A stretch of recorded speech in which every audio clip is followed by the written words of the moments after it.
Hello everyone, welcome to this video about some really cool sounding jazz chord voicings which you can use when you are improvising on a jazz standard. Let's get into it.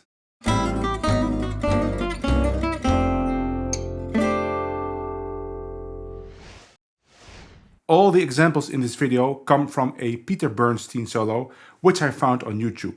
It's a song called How Little We Know. I never heard of that song, but it is a really cool song. And in that solo he plays an amazing chord solo which I just had to transcribe.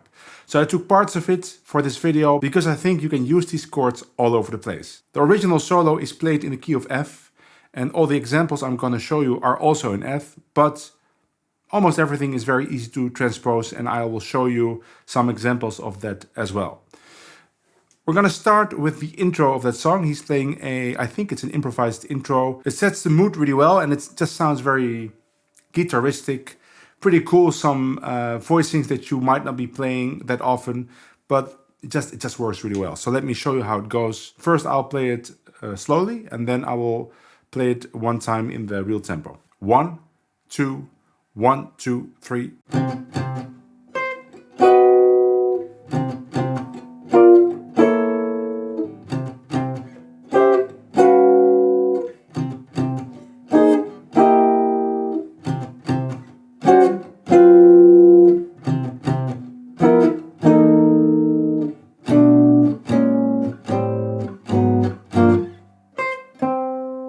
1, 2, 1, 2, 3.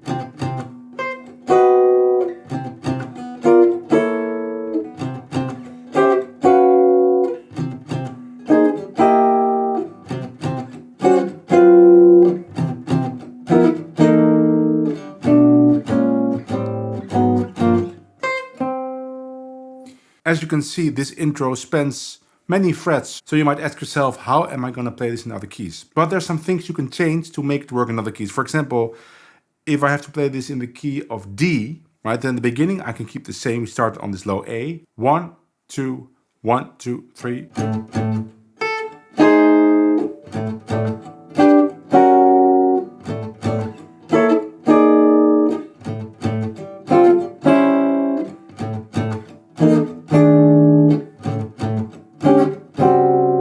Now, if I would continue the way I'm playing it now, which is just a couple of frets lower, 3 frets lower, then I would have to play this. And I cannot go any lower. So what you just do then is just play these chords higher up on the neck. For instance, the first chord would be an A flat minor, then just play it here. Right, you solve it like that. Then the whole intro would be like this. 1, 2, 1, 2, 3.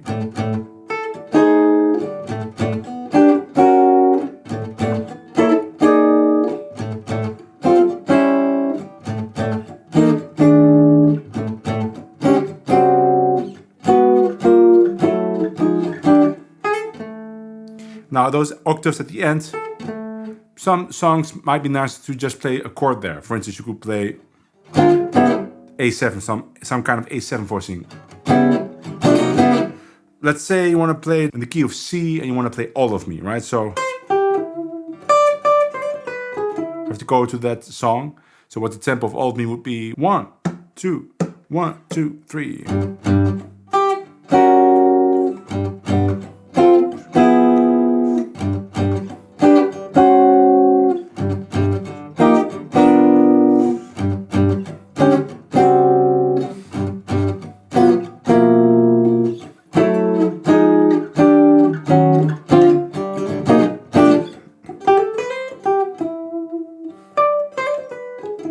Like that.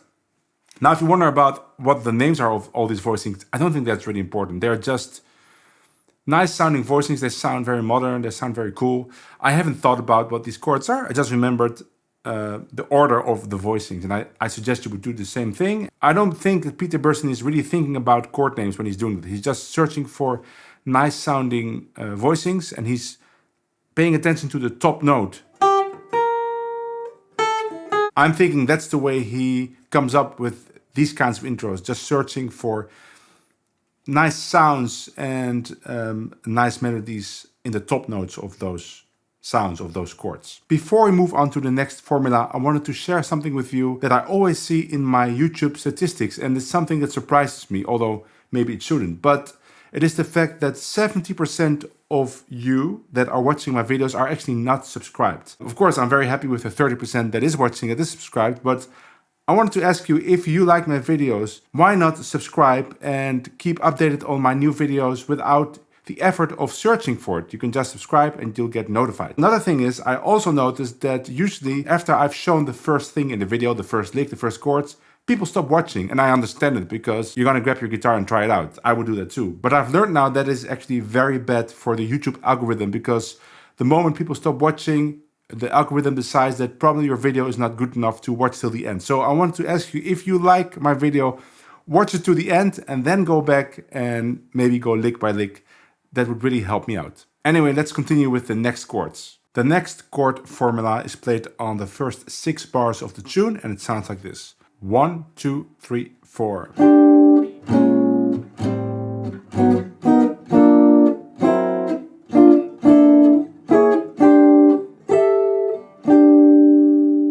Peter Bernstein is not playing these rhythms. I played it straight on purpose, just like every chord, 1 or 2 beats. He's playing different kinds of rhythms, but I want to stress that the rhythms are free. You can improvise freely with these voicings and use different rhythms.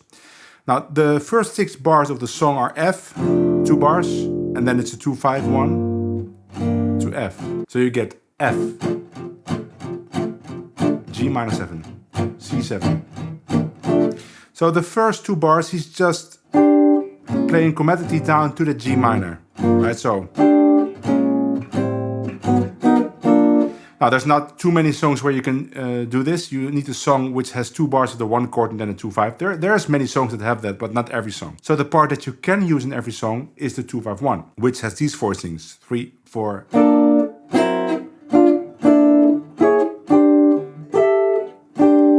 So I particularly like the way he's playing the G minor 7, C7. This is a voicing for G minor. Then he plays the voicing for D7 sharp 5, right? He goes to this voicing for C7, which is a beautiful voicing to play for C7. It's a really narrow voicing. It has the 13 and the 9. An altered voicing for C7, and then he goes to F with these 3 voicings. Sometimes he plays this voicing, this high voicing like this, with the C on the bottom, but you can also just play 3 notes. Very easy to use in different songs. Let's say you're playing a song in G, then it would be just 2 frets higher, 3, 4.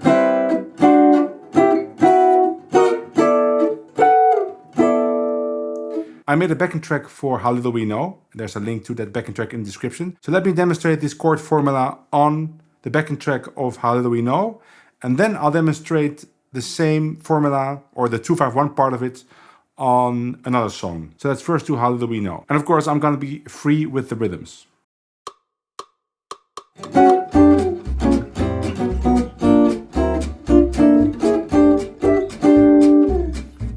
Now let me demonstrate it, for example, on a very easy tune.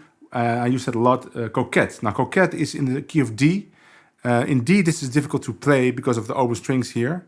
So what I can do is I can play it in the bridge, because the bridge is in G. Let me just improvise on the first 2 A's, and then I'll just play these chords as part of my solo in the bridge.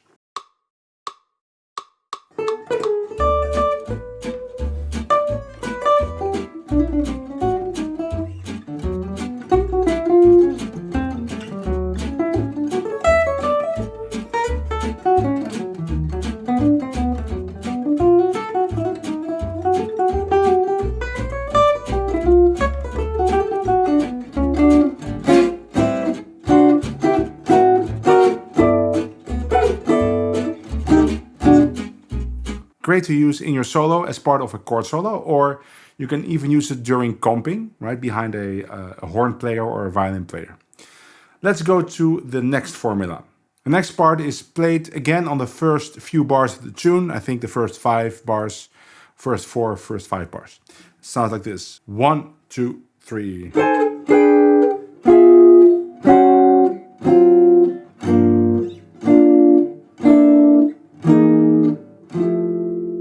The thing you can take away from this chord formula is the beginning, the first two voicings, or the first three, but the first voicing is just a chromatic lead voicing to the second one. This is just two diminished voicings, some really colorful diminished voicings, which he plays right on top of the F chord, right? It's an F chord, but he is playing an F diminished voicing, right? The F diminished voicings that are on the guitar. These are all voicings for F diminished. You just play the same voicing and you shift them 3 frets up and down. But if you play an F chord and you play F diminished voicing on top of it, you get kind of a tension that wants to resolve to an F chord.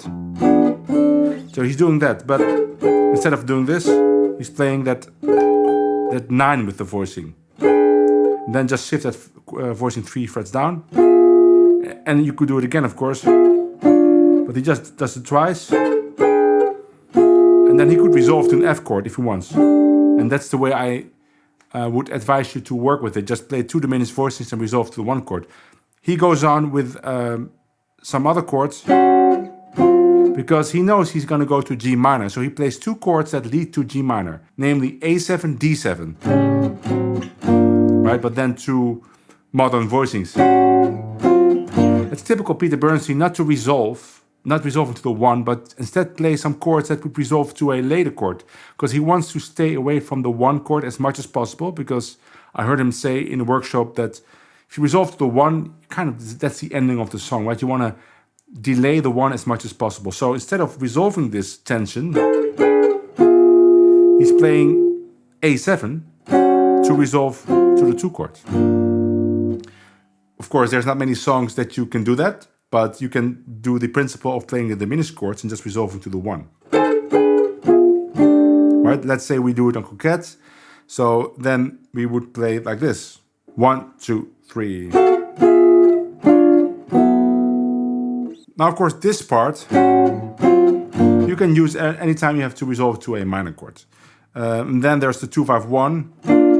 There we have again this thing going to that voicing with a 9 and the 13. But that's a pretty standard way to play 2-5-1. So let's focus on that first part. First, I'll play it on the tune How Little We Know, and then I will demonstrate it again on Coquette, and I will play it on the D chord.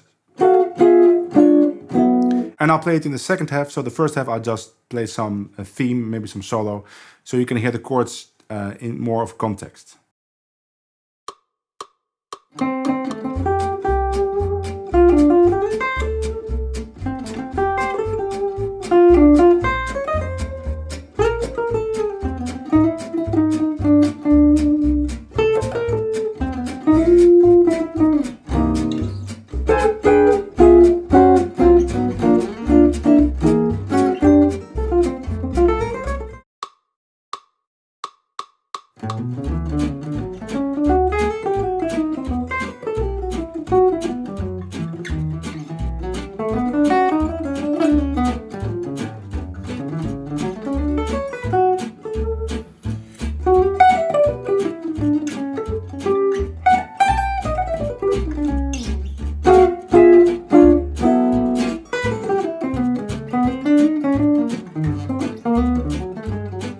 Alright, let's go to the next chord formula. You have a 2-5-1 to B flat. It's pretty easy.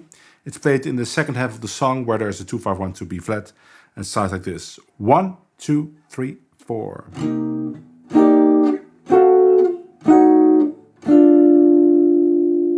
It's pretty standard voicings, but I had never played these voicings in this order, so that's why it's in this video. The first chord I just played for now, I think he's having a rest there. It's more like 1, 2, 3, 4, rest, and 3, 4. But the chord is C minor, so. And then standard voicing for C minor. Again, playing this diminished voicing, right? That would be A diminished or C diminished. Then he goes to an altered voicing for F7, resolving to B flat. Standard voicing for B flat major 7. The top notes form a very nice, pleasant melody.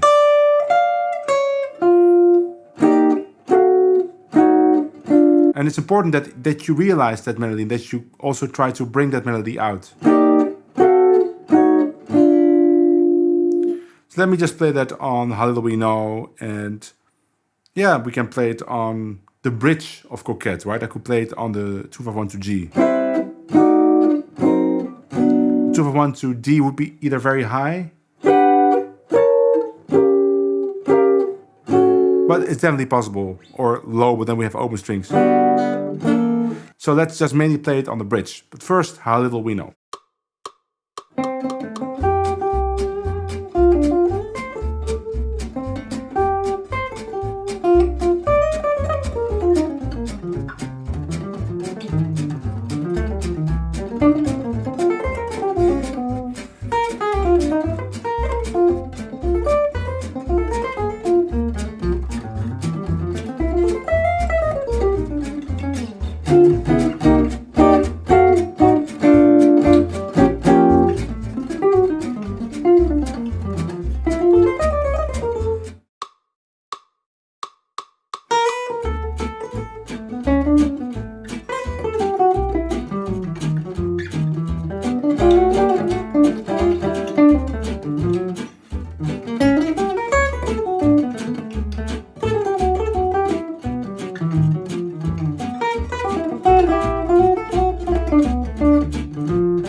One, two, three, four, 1, 2.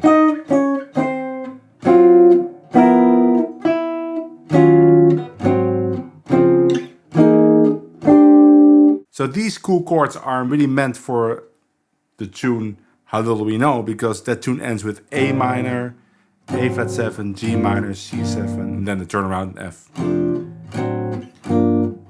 Everything 2 beats. So of course there's not many songs like that, but another song that has those changes, for example, is Have You Met Miss Jones? But the thing that you can take away from this is the turnaround that Peter Bernstein is playing, right? So let's say we have a 2-5-1 to F, G minor, C7, then don't go to F, but go to E flat minor, A flat 7, D flat major 7, and then C7. Of course, you got to be careful if you're playing with a piano player or somebody that plays really clear chords, and on the 1 they're playing an F chord while you're playing E flat minor 7, there might be a slight clash. But if you just play in trio with drums and bass and you do it in the middle of your solo, it's a really cool sound. Very unexpected.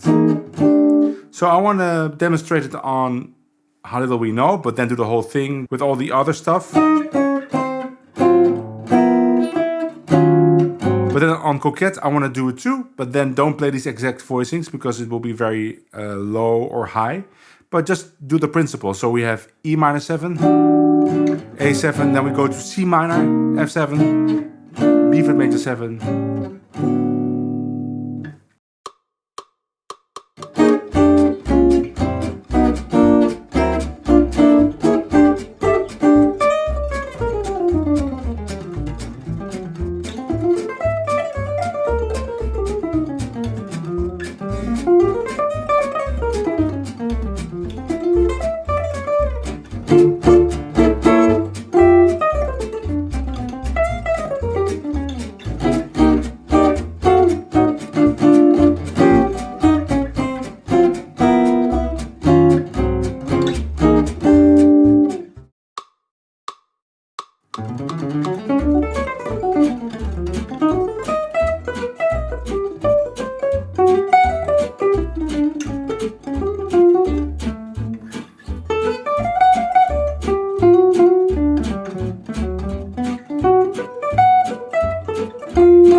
One, two, three, 4, 1. 3, 4, 1. Peter Bernstein plays this at the end of his chord solo, and it's kind of like a It's almost like a special. The drum joins in and he repeats it, and it sounds like something they arranged, but I don't think so. I think Peter Bernstein is just coming up with it on the spot, but because it's so catchy, it becomes kind of a thing. The principle is pretty easy. It's just moving chromatically to a chord that either resolves to a next chord or ends on the chord you're resolving to. So in the tune How Little We Know, it starts with 2 bars of F, going to G minor, and Peter Bernstein is just ignoring that F and immediately plays this B7 with this F there, the sharp 11, to move down to an A flat 7, which would resolve to the G minor in the 3rd bar, right? So you get 3, 4, 1, 3, 4, then you would be playing G minor. But instead of playing G minor, he repeats the idea, starting on E flat 7, but now landing on C7, which is the correct chord in bar 4. So that first time he's just landing on A flat 7 to resolve to G minor, but he never resolves. Instead, he plays this again, starting on E flat 7, but then ends on the C7. So there's 2 reasons why I chose this to be in the video. First of all is Peter Bernstein loves this voicing. And it is really a very nice way to play a dominant chord. So I just want to feature that. The second thing is this is very usable in lots of places because you can pretty much always play this either to resolve to the next chord or to end on a dominant chord. For instance, in Coquette, I could play this starting in the 1st bar, right? So I would start on A flat 7, 3, 4, 1. Ending on F7, going to E minor. And then do it again, starting on C7 to land on A7. So let me first demonstrate this on Coquette so you can see how it will work. And then afterwards I will do it to end the video. I will do it like Peter Bernstein did on How Little We Know.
That was it for this video, and I really think that these things I've shown you are very usable, and I would encourage you to try them out in different songs. Don't only play them on the tunes I showed in this video, although that is a good idea of course, but try them out all over the place and you'll find there are many more places that you can use them.